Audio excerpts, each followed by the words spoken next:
This video is brought to you by patreon.com/worsttake. Get access to exclusive live streams and Discord servers, on-screen shoutouts, and early access to some videos when you join now. Help make sure that we can continue to make content like this by supporting the Patreon. Links are in the description down below.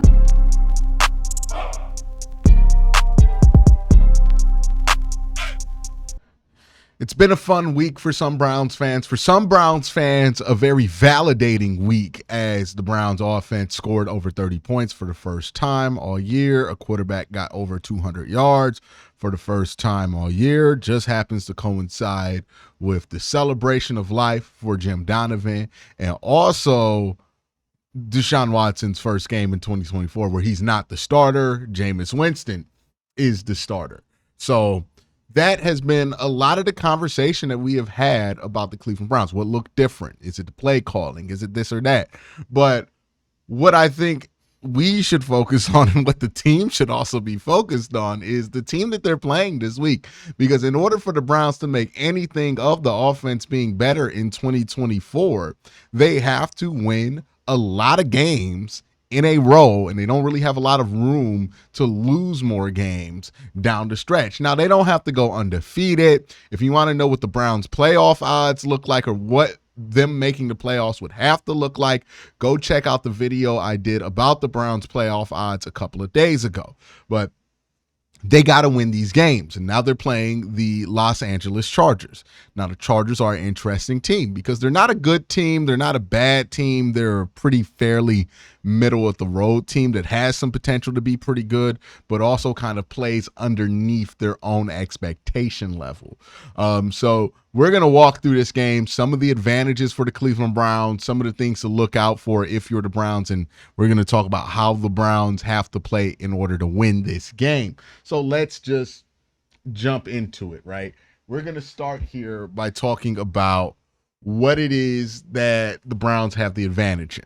First advantage is that they are very familiar with Greg Roman. I think more familiar with Greg Roman than any opponent that they have played so far. Greg Roman spent, 2018, 2019, I believe 2020 with the Baltimore Ravens. Correct me if I'm wrong. I think 2021 as well. I think all the way up until last year, he was the offensive coordinator for the Baltimore Ravens, which means that not only has a lot of these Browns players who have been here since 2018 gone up against Greg Roman, but this coaching staff has gone up against Greg Roman. Now, the one caveat to that is that Jim Schwartz has not gone up against Greg Roman in a while. But I think what's more relevant is that the players understand the tendencies in a Greg Roman offense a little bit better, and they can bring that expertise to assist Jim Schwartz this week. So the familiarity that they have with the Greg Roman offense and what Greg Roman wants to do as far as the run game goes.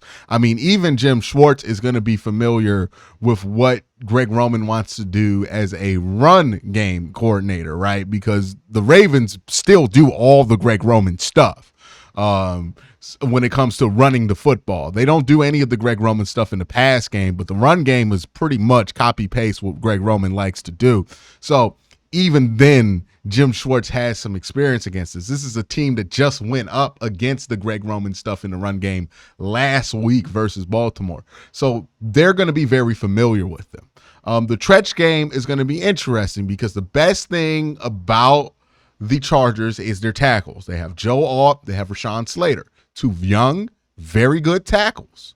Their weakness is their guards, right? Their center's pretty okay, but their guards are the weakness of this interior of this offensive line. The Browns' strength of the defensive line, obviously outside of Myles Garrett, has been the interior the last couple of weeks. So I think that there's an opportunity there for the Browns' defensive line to get disruptive and to kind of take the Chargers out of their game plan. Here's another thing that's important about the Chargers. They aren't a high-octane offense. They are one of the lowest-scoring teams in all of the NFL. We talked about all the Browns' struggles, right? The Browns average about 17 points a game. Well, the Chargers are only 1 point above the Browns. They average 18 points a game. This is a team that is struggling offensively. Justin Herbert, who I think is a good quarterback, also having some of the worst advanced numbers of his career. His success percentage this year is 42.4%. So a success percentage tells you how many of the plays that Justin Herbert drops back for are successful. And the success is determined by a first down or getting within 60% of a first down on first down, 40%. It has these climbing metrics for what is successful on a play given the circumstances of when that play happens. His success percentage is 42.4%. It's the lowest it's ever been by 4 points. His QBR is 56. That's the lowest it's ever been in his career by 8 points. He has the highest sack percentage that he's ever had. A lot of that in the interior of the offensive line. The lowest completion percentage, also paired with the fact that he's throwing the ball about 10 times less a game than he usually does compared to his career average. And the lowest touchdown percentage in his career as well. So Justin Herbert not having a ton of success. Now, why isn't he having a ton of success? Well, this part's pretty obvious. They don't have a lot of threats in that passing game. They got rid of Keenan Allen. They don't have Mike Williams anymore. They're running out pretty much Lat McConkey, Brendan Rice. Say pretty weak secondary. Now, the Browns secondary may or may not be damaged coming into this game, right? Greg Newsome's been playing okay this season, but he has his weaknesses, especially when he's forced to play in the interior. Now, this week, when you're playing a team that's not even going to try to stretch you north-south, I have my concerns about him having to run east-west and all of those things, but Greg Newsome is fine there. Martin Emerson has had an up-and-down season so far. But if he's going up against somebody like Brendan Rice, he'll be fine. I don't think Brendan Rice is going to kill you, right? So the Browns secondary, if they get Denzel Ward back, you have absolutely no problems. If you don't get Denzel Ward back, you feel like there's a chance that you could survive this week, even without the greatest secondary play, because I think a lot of Justin Herbert's numbers are twofold. As far as the reason behind them is, one, simply he doesn't have the same quality of a skill player around him that he had in previous years. And two, Greg Roman is a good offensive coordinator to have when you have a quarterback who needs training wheels. But the second those training wheels need to get off, he struggles. We saw this with Lamar. We saw this with Colin Kaepernick. You've seen this with every time with Greg Roman, right? Yeah, the quarterback works really well in a Greg Roman system when he's first starting out. But once you get to year 2, year 3, that quarterback starts getting comfortable, wants to do more, feels like you're playing a quarterback with handcuffs on. That's the natural evolution of Greg Roman. I call him the Greg Williams of offensive coordinators, right? Because Greg Williams is a good defensive coordinator to have if you don't have that much talent. That's why I think he's really good for like a spring football league, right? But if you don't have that much talent, Greg Williams is going to raise the floor of your defensive team. The issue is that Greg Williams also does shit that like limits the ceiling of your defense. Things like telling Miles he can only use one pass rush move, right? Things like putting the safety 40 yards behind the line of scrimmage. Those kind of things limit the ceiling of success for your defense, but your floor will be raised. So if you're bringing in Greg Roman and your offense is abysmal and you have a rookie quarterback, that's going to work out for a couple of years. It's once that rookie quarterback wants to take that next step, it's where you have problems with Greg Roman as an offensive coordinator. And that's kind of the issue with Greg Roman. And this is an interesting situation because he got put in charge of an offense that already had a franchise quarterback. And we're seeing that franchise quarterback statistically regress under him when it doesn't make very much sense that he would, because this is a fully developed prospect in Justin Herbert. So those are a lot of the advantages there. What the Chargers do well, they're a good third down team. They're ninth in the NFL on third down percentage. They don't go for it on fourth and down, so they don't have that aggressive of an offensive philosophy. And they have a scoring defense, right? I think they average about 14 points a game defensively or something crazy like that. Cam Hart's a really good corner that they have. Their secondary is getting healthier, and their secondary scores a lot, or their defense scores a lot. That's what you have to watch out for if you're the Cleveland Browns. You want to win this game by taking care of the football. So this is going to be one of those games where you might want to limit Jameis a little bit, right? A bit more Kevin Stefanski influence, a bit more check down from Jameis. Still want to take some shots downfield. And if you're Jameis, here's what I will say. Because I do not think it's a responsible game plan to go into it thinking that Jameis Winston is never going to put the ball in danger. I think that's irresponsible, right? I understand we got Jameis fever right now. I got Jameis fever. I love Jameis Winston as the quarterback of the Cleveland Browns based on what he did in one game. But we also got to understand that Jameis is always going to risk the football. So going into a game, if the game plan is, hey, we're not going to put the ball at risk, Jameis, it's a bad game plan. It's a bad game plan. If I'm the Browns, I will say this to Jameis. If you're going to put the ball at risk, make sure it's downfield.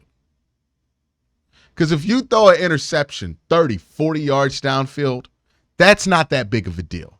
The Chargers do not have a great scoring offense. They do not have a great offense, period. I think you can get them off the field with your defense this year against them. And if you can do that against the Chargers, even if you turn the ball over, it's not going to be that big of a deal. The interceptions that are going to be a big deal are the interceptions that are thrown short that can turn into pick sixes. The interceptions that happen within 5 yards of the line of scrimmage and you just started to drive and you're in the 20 and now you gave them the ball within the red zone. Those are the interceptions that can hurt you. So understanding that not all interceptions aren't built the same or they don't carry the same consequences. If I'm the Browns, hey, take as many shots as you want down the field. But if you are throwing something short with timing, please make sure it's there, right? If you got to scratch the itch and try to fit a ball into a window, make sure it is on the deep window. But you cannot give them opportunities to turn interceptions to touchdowns. You can't give them opportunities to turn fumbles into touchdowns. If you are the Browns, if you turn this ball over, you want to see the Chargers offense have to take the field, pass in their own territory. Because you have a lot better chance of being able to stop them if that's the case. So that's the game plan. Try to take care of the football, but if you're going to throw an interception, please make it downfield. Because you at least have a chance to stop that from becoming the points. And this is a Chargers offense that struggles to put up points. The way the Chargers are coming in this game, they want to beat you. They want to play Tomlin ball. They want to run the ball. They want to dink and dunk you up and down the field. And they want to basically smother you, right, as a game plan. They want to make sure that they can just slow cook you. Basically, the Chargers want to put you in the crock pot. If you're the Browns, how you win this game is simple. If you play good defense and you shut that down, right? You don't let them get third down conversions. You don't let them get a bunch of 9-play drives. If you just get them off the field quickly, that whole game plan starts to crumble. Because, yes, the Chargers do have a good defense. I think their defense is pretty solid. But I think you can wear them down, right? They're not super deep in the secondary. They're not super deep on the interior. The interior and edge players that they have that are good are old. Like, you can beat them down and wear them down. And the way you wear them down is getting as many possessions as possible, because that's what the Chargers are actively avoiding, right? It's like when you're in a boss fight and you're going up in like Zelda, right? Like if you guys ever played Legend of Zelda, you would know that you can always tell the boss's weakness by how hard they trying to protect something, right? The Chargers try so hard to limit possessions, that they're giving up the game when they do that. They're telling you right there, we cannot sustain our defense going through 14, 15 offensive possessions. Like, that's just not going to be something that works. So if you can get the defense can get the Chargers consistently off the field in 3 to 6 plays, you're in a beautiful place offensively to be able to beat the Chargers. So I think that's going to be the key to the game for the Cleveland Browns, and that's how the Browns win this game versus the Chargers. Let me know what you think in the comment section down below. Y'all have a great day. Have an even better night. Peace.